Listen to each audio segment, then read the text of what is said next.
ഈ വീഡിയോയിൽ matrix representation of A linear transformation അതുമായിട്ട് ബന്ധപ്പെട്ട ഒരു സിമ്പിൾ ബ്യൂട്ടിഫുൾ റിസൾട്ടാണ് നമ്മൾ കാണാൻ പോകുന്നത്. നമുക്കതിലേക്ക് മെല്ലെ വരാം. അതിനു മുമ്പേ കോർഡിനേറ്റ് വെക്റ്റർ ഇത് നമ്മൾ നേരത്തെ ഡിഫൈൻ ചെയ്യുകയും മനസ്സിലാക്കുകയൊക്കെ ചെയ്തൊരു കാര്യമാണ് അല്ലേ. എന്നാലും ഒന്നുകൂടി പോസ് ചെയ്തൊന്ന് വായിച്ചു നോക്കിക്കോളൂ. ഇവിടെ ഒരു വെക്റ്റർ സ്പേസ് വി ഉണ്ട്, അതിനൊരു ഓർഡേർഡ് ബേസിസ് ബി ഉണ്ട്. എന്നിട്ട് അതിൻ്റെ അകത്തുനിന്ന് ഒരു വെക്റ്റർ വി എടുത്തു കഴിഞ്ഞാൽ ആ വിൻ്റെ കോർഡിനേറ്റ് വെക്റ്റർ അതെങ്ങനെയാണ് നമ്മൾ ഡിഫൈൻ ചെയ്തത്? ആ വിനെ ഈ ഓർഡേർഡ് ബേസിസിലെ വെക്റ്റേഴ്സിൻ്റെ ലീനിയർ കോമ്പിനേഷൻ ആക്കിയിട്ട് ഇന്ന യുണീക്ക് വേ എഴുതാൻ പറ്റും. അങ്ങനെ എഴുതുമ്പം വരുന്ന കോഎഫിഷ്യൻസിനെ അതേ ഓർഡറിൽ ഇങ്ങനെ എടുത്ത് എഴുതി കഴിഞ്ഞാൽ നമുക്ക് എഫ് എന്നിലെ ഒരു എൻ ടപ്പിൾ കിട്ടും. ഈ എൻ ടപ്പിളിനെയാണ് ഈ വിൻ്റെ കോർഡിനേറ്റ് വെക്റ്റർ നമ്മൾ വിളിക്കുക. നമ്മൾ നേരത്തെ മനസ്സിലാക്കിയാണ്. എനിക്കിവിടെ അഡീഷണലി പറയാനുള്ളൊരു കാര്യം, ഈ എൻ ടപ്പിളിനെ റെപ്രസെൻറ്റ് ചെയ്യാൻ ഉപയോഗിക്കുന്ന ഒരു സിമ്പലാണ്. ഇപ്പോൾ നിങ്ങൾ ഹോഫ്മാൻ അങ്ങനത്തെ ചില ടെക്സ്റ്റുകൾ കൊടുത്ത് നോക്കിയാൽ നിങ്ങൾ ഇതിനെ റെപ്രസെൻറ്റ് ചെയ്യാൻ ഉപയോഗിക്കുന്ന ഒരു സിമ്പിൾ കാണും. എങ്ങനെയാണ്?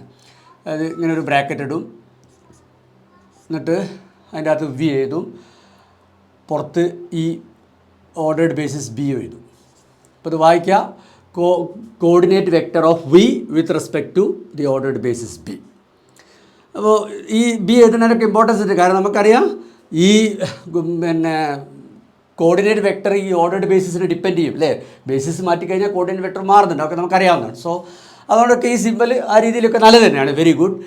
പക്ഷേ നമ്മൾ ഈ സിമ്പൽ അല്ല ഉപയോഗിക്കുക. ഇത് പല ടെക്സ്റ്റിലും പല രീതിയിലാണ്. അപ്പോൾ ആർട്ടിൽ ഇങ്ങനെയല്ല, വേറെ രീതിയിൽ ആർട്ടിൽ ചെയ്തത്. ഞാനിവിടെ ഉപയോഗിക്കാൻ പോകുന്നത് ലീനിയർ ആൾജിബ്ര ഡെൻഡ്രൈറ്റിലെ രീതിയാണ്. അതെനിക്ക് കുറച്ചുകൂടി നല്ലതായി തോന്നുന്നു. അതുകൊണ്ട് ഞാൻ കോർഡിനേറ്റ് വെക്റ്ററിനെ റെപ്രസെൻറ്റ് ചെയ്യാൻ ഈ രീതിയല്ല ഞാൻ ഉപയോഗിക്കുക. ലീനിയർ ആൾജിബ്ര ഡെൻഡ്രൈറ്റിലെ രീതിയാണ്. ലീനിയർ ആൾജിബ്ര ഡെൻഡ്രൈറ്റിൽ ഇതിനെ വിളിച്ചതും കോർഡിനേറ്റ് വെക്റ്റർ എന്നല്ല. അത് ഞാൻ ഒന്ന് മാച്ചിട്ട് പറഞ്ഞുതരാം. ഇതാ ഡെൻഡ്രൈറ്റിൽ കോളം വെക്റ്റർ ഓഫ് വി എന്ന് വിളിക്കുന്നതിന് പകരം മെട്രിക്സ് ഓഫ് വി എന്നാണ് വിളിച്ചത്. അതിൻ്റെ കാരണം ഒബ്വിയസ് അല്ലേ, ഇത് ശരിക്കും ഒരു കോളം മെട്രിക്സ് അല്ലേ. എഫ് എന്നിലുള്ള ഓരോ എൻ ടപ്പിളിൽ നമുക്കൊരു കോളം മെട്രിക്സ് ആയിട്ട് മനസ്സിലാക്കാൻ പറ്റും. അപ്പം മെട്രിക്സ് ഓഫ് വി എന്ന് വിളിച്ചതിൽ ഒരു തെറ്റൊന്നുമില്ല. ഇത് ഞാൻ കുറച്ച് മുമ്പേ ഹോഫ്മാനിൽ നോക്കിയിട്ടുണ്ടായിരുന്നു. ഹോഫ്മാനിലും ഇതിനെ വിളിച്ചത് കോർഡിനേറ്റ് മെട്രിക്സ് ഓഫ് വി എന്നാണ്. അപ്പോൾ നമുക്ക് വേണമെങ്കിൽ ഇതിനെ കോർഡിനേറ്റ് വെക്റ്റർ ഓഫ് വി എന്നോ കോർഡിനേറ്റ് മെട്രിക്സ് ഓഫ് വി എന്നോ അല്ലെങ്കിൽ ഇങ്ങനെ ചുമ്മാ മെട്രിക്സ് ഓഫ് വി എന്നോ ഇങ്ങനെയും വിളിക്കാം. പക്ഷേ ഞാൻ ഇനി മുതൽ ഉപയോഗിക്കുന്ന സിമ്പൽ, ഇതിനെ റെപ്രസെൻറ്റ് ചെയ്യാൻ ഉപയോഗിക്കുന്ന സിമ്പൽ ഡെൻഡ്രൈറ്റിലെ സിമ്പൽ തന്നെ ആയിരിക്കും. അത് ഇതാ ഇങ്ങനെയാണ്, എം ഓഫ് വി. ഇത് കാണുമ്പോൾ നമ്മുടെ മനസ്സിൽ പ്രധാനമായിട്ടും രണ്ട് സംശയങ്ങൾ വരാൻ മതി. ഒന്ന്, നേരത്തെ ഇതിൽ ഞാൻ ഹോഫ്മാൻ ഉപയോഗിച്ച സിമ്പൽ പറഞ്ഞില്ലേ, ഇങ്ങനെയല്ലേ ഇരുന്നുണ്ടതിന്. ഈ സിമ്പലിൻ്റെ അകത്ത് ഞാൻ ബി മെൻഷൻ ചെയ്തിട്ടുണ്ടായിരുന്നു. കാരണം നമുക്കറിയാം കോർഡിനേറ്റ് വെക്റ്റർ പറയുമ്പോൾ അല്ലെങ്കിൽ മെട്രിക്സ് ഓഫ് വി പറയുമ്പം ഓർഡേർഡ് ബേസിസിന് ഇമ്പോർട്ടൻസ് ഉണ്ട്. കാരണം ഓർഡേർഡ് ബേസിസിന് ഡിപ്പെൻഡ് ചെയ്യും ആ കോർഡിനേറ്റ് വെക്റ്റർ. അപ്പോൾ ഇവിടെ പക്ഷേ ഞാൻ ആ ബി പറഞ്ഞിട്ടില്ല. അത് ഈ ഡെൻഡ്രൈറ്റിൽ തന്നെ അദ്ദേഹം സിമ്പിളൊക്കെ അവതരിപ്പിച്ചതിന് ശേഷം പറയുന്നുണ്ട്, അത് ആ സാഹചര്യത്തിൽ നമുക്ക് മനസ്സിലാവുന്നു. കാരണം അങ്ങനെയാണെങ്കിൽ പിന്നെ നമ്മൾ വെറുതെ ബി ഒക്കെ എഴുതിയിട്ട് സിമ്പിൾ കോംപ്ലിക്കേറ്റഡ് ആക്കുന്നത്. അത് ആ സിറ്റുവേഷൻ നമുക്ക് മനസ്സിലാവും. ഈ ഇതിൻ്റെ ബേസിസ് ഏതാണെന്നൊക്കെ നമുക്ക് ആ സാഹചര്യത്തിൽ മനസ്സിലാവും. ഇനി മനസ്സിലായില്ലെങ്കിൽ നമ്മളവിടെ പ്രത്യേകിച്ച് പറയണം. അപ്പോൾ പ്രത്യേകിച്ചും മാത്സിൽ സിമ്പിൾസിന് വളരെ ഇമ്പോർട്ടൻസ് ഉണ്ട്. ഇപ്പോൾ ഒരു ഉദാഹരണമായിട്ട് ഇപ്പം ഡിഫറൻഷിയേഷൻ ഇൻറ്റഗ്രേഷനൊക്കെ അല്ലേ, അത് നമുക്ക് അത്രയും സിമ്പിളായതിൻ്റെ പിന്നിൽ അതിൻ്റെ സിമ്പിൾസിന് വളരെ ഇമ്പോർട്ടൻസ് ഉണ്ട്. ഈ ഐസക് ന്യൂട്ടൺ ഇത് കണ്ടുപിടിച്ച സമയത്ത് അദ്ദേഹം ആ സിമ്പിൾസ് ഒന്നല്ല ഉപയോഗിച്ചതെന്നുള്ളതാണ് ഹിസ്റ്ററി വായിച്ചപ്പം നോർമ അങ്ങനെയാണ്. ശരിക്കും ലെബിനിസാണ് നമ്മളിന്ന് ഉപയോഗിക്കുന്ന ആ dy/dxും ആ ഇൻ്റഗ്രലിൻ്റെ സിമ്പിളൊക്കെ കൊണ്ടുവന്നു തോന്നുന്നു. ആ സിമ്പിളിന് വളരെ ഇതുണ്ട്. കാരണം നമ്മൾ ശരിക്കും അത് കൈകാര്യം ചെയ്യുമ്പം ശരിക്കും dy/dx എന്നൊക്കെ പറയുമ്പോൾ 3/2 എന്നൊക്കെ പറയുമ്പോഴാണ് നമ്മൾ ഉപയോഗിക്കുന്നത്. ശരിക്കും dy/dx സംതിങ് ബൈ സംതിങ് ഒന്നല്ലല്ലോ. പക്ഷേ നമ്മളത് നമ്പറൊക്കെ കൈകാര്യം ചെയ്യുമ്പോൾ നമുക്ക് അതിനെ കൈകാര്യം ചെയ്യാനൊക്കെ പറ്റുന്നുണ്ട്. ആ ഒരു ഈസിനെസ് ഒക്കെ ആ സിമ്പിളിൻ്റെ ഭാഗമായിട്ട് വന്നതാണ്.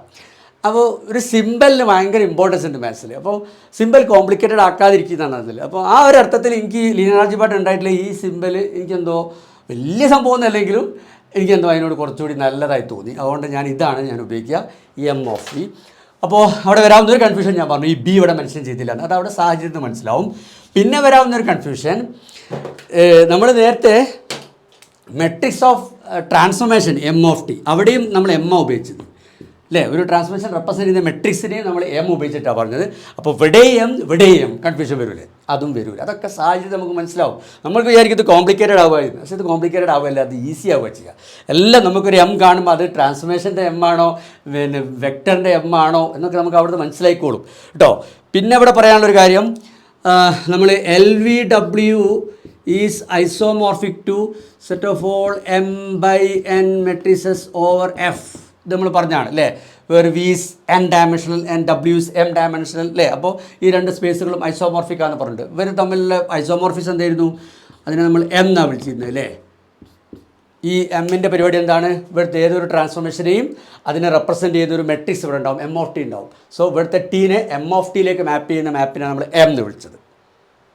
ക്ലിയർ ആണല്ലോ. ഇതൊക്കെ ഇതൊരു ഐസോമോർഫിസാണ്, ഇതൊക്കെ നമുക്കറിയാം. ഇനി ഇവിടെ അതേപോലെ തന്നെ നമുക്കറിയാം v is n dimensional. So v is isomorphic to F N നമുക്കറിയാവുന്നതാണ്. അപ്പോൾ വിന്ന് എഫ് എന്നിലേക്കുള്ള ഐസോമോർഫിസ് ഏതായിരുന്നു, ഇവിടുത്തെ ഏതൊരു വെക്ടർ എടുത്ത് കഴിഞ്ഞാലും അതിന് കറസ്പോണ്ടിങ് ആയിട്ട് ഇവിടെ ഒരു കോർഡിനേറ്റ് വെക്ടർ ഉണ്ടാവും, അല്ലെങ്കിൽ മെട്രിക്സ് ഓഫ് വി ഉണ്ടാവും. സോ ഇവിടുത്തെ വെക്ടറിനെ, ഇവിടുത്തെ ഒരു വിനെ അതിൻ്റെ കോർഡിനേറ്റ് വെക്ടറിലേക്ക് മാപ്പ് ചെയ്യുന്ന ആ മാപ്പാണ് അവിടുത്തെ ഐസോമോർഫിസ് ആയിട്ട് വരുന്നത് അല്ലേ. സോ അതിനെ നമ്മളിനി വിളിക്കുക എം തന്നെയാണ് വിളിക്കുക. ഇതേപോലെ തന്നെ ഇവിടെ എം എന്താ ചെയ്യുക, ഇവിടുത്തെ ഒരു ട്രാൻസ്ഫോർമേഷൻ അതിനെ റെപ്രസെൻറ്റ് ചെയ്യുന്ന മെട്രിക്സിലേക്ക് മാപ്പ് ചെയ്യും. ഇവിടുത്തെ എമ്മോ ഇവിടുത്തെ ഒരു വെക്ടറിനെ അതിനെ റെപ്രസെൻറ്റ് ചെയ്യുന്ന മെട്രിക്സിലേക്ക് മാപ്പ് ചെയ്യും, എം ഓഫ് വിയിലേക്ക് മാപ്പ് ചെയ്യും കേട്ടോ. ഒക്കെ സിമ്പിൾ സെയിം ആണെങ്കിലും ഒക്കെ സാഹചര്യത്തിൽ മനസ്സിലാവും. മാത്രമല്ല കൂടുതൽ കുറച്ചുകൂടി ഈസിനെസ് വരുന്നത് കാണാൻ പറ്റും. സോ വെയിറ്റ് ആൻഡ് സി, അനുഭവിച്ചറിയാവുന്ന കാര്യമാണ്. ഓക്കെ, ഇതൊക്കെ ഈ നൊട്ടേഷൻസുമായിട്ട് ബന്ധപ്പെട്ടാണ്. ഒന്നുകൂടി നിങ്ങൾ ഒന്ന് പോസ് ചെയ്തിട്ട് ഒന്ന് വിലയിരുത്തിയിട്ട് മുന്നോട്ട് പോകട്ടോ. ഡൗട്ടുകളൊക്കെ ഉണ്ടെങ്കിൽ ചോദിച്ചാൽ മതി. ഞാനിനി അടുത്ത റിസൾട്ടിലേക്ക് പോട്ടെ. അടുത്ത റിസൾട്ട് പറഞ്ഞതിന് മുമ്പേ നമുക്കൊരു ചെറിയ ഒബ്സർവേഷൻ നടത്താം. ഒബ്സർവേഷൻ മുഴുവൻ എഴുതിയില്ല, നമുക്ക് ഒരുമിച്ച് ചെയ്താം. അതായത് വിന്ന് ഡബ്ല്യൂയിലേക്കുള്ളൊരു ലീനിയർ ട്രാൻസ്ഫോർമേഷൻ ടി എടുത്തിട്ടുണ്ട് ഇവിടെ. എന്നിട്ട് വിൻ്റെ ഒരു ഓർഡേഡ് ബേസിസ് ആണത്, ഡബ്ല്യുവിൻ്റെ ഒരു ഓർഡേഡ് ബേസിസ് ആണത്. അപ്പം ഈ ഓർഡേഡ് ബേസിസുകളൊക്കെ പ്രകാരം ഈ ടിക്ക് ഒരു മെട്രിക്സ് റെപ്രസെൻറ്റേഷൻ ഉണ്ടാവുമല്ലോ. ആ മെട്രിക്സ് റെപ്രസെൻറ്റേഷനാണ് ഞാൻ ഇവിടെ ഇങ്ങനെ എഴുതിയത്. Okay, M of T. ഇനി ഇവിടെ ഞാൻ ചോദിക്കട്ടെ, ഈ എം ഓഫ് ടിൻ്റെ ഫസ്റ്റ് കോളം എങ്ങനെയായിരുന്നു കിട്ടുക? പോസിറ്റീവ് ഒന്ന് ആലോചിച്ച് നോക്കൂ. മെട്രിക്സ് റെപ്രസെൻറ്റേഷൻ ഐഡിയ നമുക്കറിയില്ലേ. സോ അത് പ്രകാരം ഈ ഫസ്റ്റ് കോളം എങ്ങനെയായിരുന്നു കിട്ടുക? ഈ V1ൻ്റെ ഇമേജ്, അതായത് ടി ഓഫ് V1 കാണുക, ടി ഓഫ് V1 അല്ലേ. എന്നിട്ട് ടി ഓഫ് V1 അപ്പോൾ എവിടുത്തെ വെക്ടറാണ് വരിക? ഇമേജ് ആയതുകൊണ്ട് തന്നെ ഡബ്ല്യൂലുള്ളൊരു വെക്ടർ ആയിരിക്കും ടി ഓഫ് V1. ആ ടി ഓഫ് V1ൻ്റെ coordinate vector according to this C, അതല്ലേ ഈ ഫസ്റ്റ് കോളം. പോസ് ചെയ്ത് ആലോചിച്ച് നോക്കൂ, നമ്മൾ എങ്ങനെയാണ് മെട്രിക്സ് റെപ്രസെൻറ്റേഷൻ കാണാന്നുള്ളത്. അപ്പം ടി ഓഫ് V1 കാണണം, അത് ഈ ഡബ്ല്യൂലൊരു വെക്ടർ ആയിരിക്കും. അതിന് ഈ സി പ്രകാരം ഒരു കോർഡിനേറ്റ് വെക്ടർ ഉണ്ടാവും. അല്ലെങ്കിൽ നമ്മുടെ പുതിയ വാക്ക് എന്തായതിന് പകരം കോർഡിനേറ്റ് വെക്ടർ എന്നതിന് പകരം matrix of T of V1. Pause ചെയ്ത് ആലോചിച്ച് കൂട്ടോ, ഞാൻ പറയുന്ന വാക്കൊക്കെ ശരിയല്ലേ? അത് matrix of coordinate vector of T of V1 എന്ന് പറയുന്നതിന് പകരം matrix of T of V1, അതല്ലേ ഈ ഫസ്റ്റ് കോളം. അപ്പോൾ ഇതിനെ രണ്ടായിട്ടുള്ള സിമ്പിൾ വെച്ചിട്ട് ഇങ്ങനെ ഇരിക്കൂടെ? മെട്രിക്സ് ഓഫ് വിനെ നമ്മളെങ്ങനെ ഡിനോട്ട് ചെയ്ത്? M of V. അതേമാതിരി matrix of T of V1 എങ്ങനെ ഡിനോട്ട് ചെയ്യും? M of T of V1. അപ്പം ഈ എം ഓഫ് ടീൻ്റെ ഫസ്റ്റ് കോളം വരുന്നത് M of T of V1 ആണ് അല്ലേ. അങ്ങനെ രണ്ടാമത്തതോ ടി ഓഫ് V2ൻ്റെ കോർഡിനേറ്റ് വെക്ടർ അല്ലേ. അതായത് രണ്ടാമത്തെ അപ്പോൾ എന്താ പറയുക, M of T of V2 ആണ്. പോസ് ചെയ്ത് ആലോചിച്ച് നോക്കുക. അങ്ങനെ അവസാനം എന്തേക്ക് വരും? ഇത് ടി ഓഫ് VNൻ്റെ കോർഡിനേറ്റ് വെക്ടർ അല്ലേ, അല്ലെങ്കിൽ matrix of T of VN അല്ലേ. അപ്പം എങ്ങനെ വരും? M of T of VN. So ഇത് അപ്പോൾ നമുക്ക് ഇങ്ങനെ എഴുതാം. എന്താണ്? എം ഓഫ് ടീൻ്റെ ഫസ്റ്റ് കോൾ എന്താണ്? ടി ഓഫ് V1ൻ്റെ മെട്രിക്സ് ആണ്, M of T of V1 ആണ്. സെക്കൻഡ് കോൾ എന്താണ്? ടി ഓഫ് V2ൻ്റെ മെട്രിക്സ് ആണ്. അങ്ങനെ അപ്പോൾ എനിക്കിത് ജനറലി ഇങ്ങനെ എത്തിക്കൂടെ. then kth column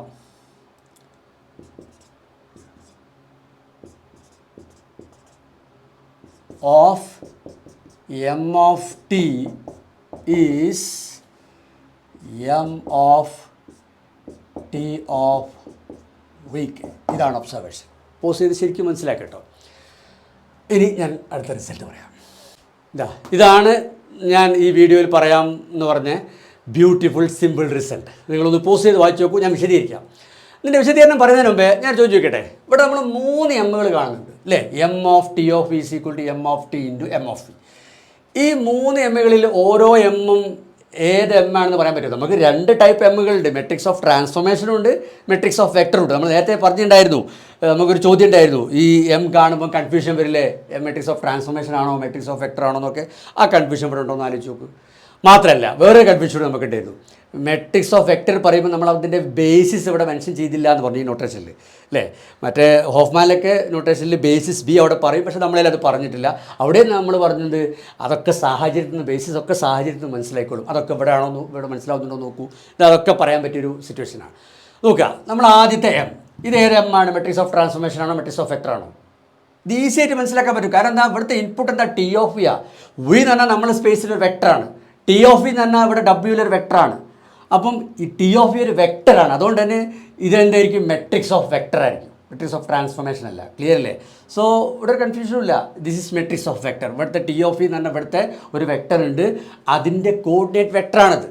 ഇനി കോർഡിനേറ്റ് വെക്ടറിൻ്റെ ബേസിസ് അല്ലേ, മെട്രിക്സ് ഓഫ് വി പറയുമ്പോൾ നമ്മൾ ബേസിസ് പറഞ്ഞില്ല എന്ന് പറഞ്ഞു. ഇവിടെ matrix of T of V പറയുമ്പോൾ ഇവിടെ ഞാൻ ബേസിസ് പറഞ്ഞിട്ടുണ്ടോ? പറഞ്ഞിട്ടില്ല. പക്ഷേ ഇവിടെ നിന്ന് ഏതാ ബേസിസ് നിങ്ങൾക്ക് മനസ്സിലാവില്ലേ? ടി ഓഫ് വി എന്ന് പറഞ്ഞാൽ ഇവിടുത്തെ എലമെൻ്റ് അല്ലേ, ഡബ്ല്യു എലമെൻ്റ് അല്ലേ. അപ്പോൾ അതിൻ്റെ കോർഡിനേറ്റ് വെക്ടർ കാണുമ്പോൾ, അതിൻ്റെ മെട്രിക്സ് കാണുമ്പോൾ നമ്മൾ ഏത് ഓർഡേഡ് ബേസിസാണ് ഉപയോഗിക്കുക? ഇതല്ലേ ഉപയോഗിക്കുക.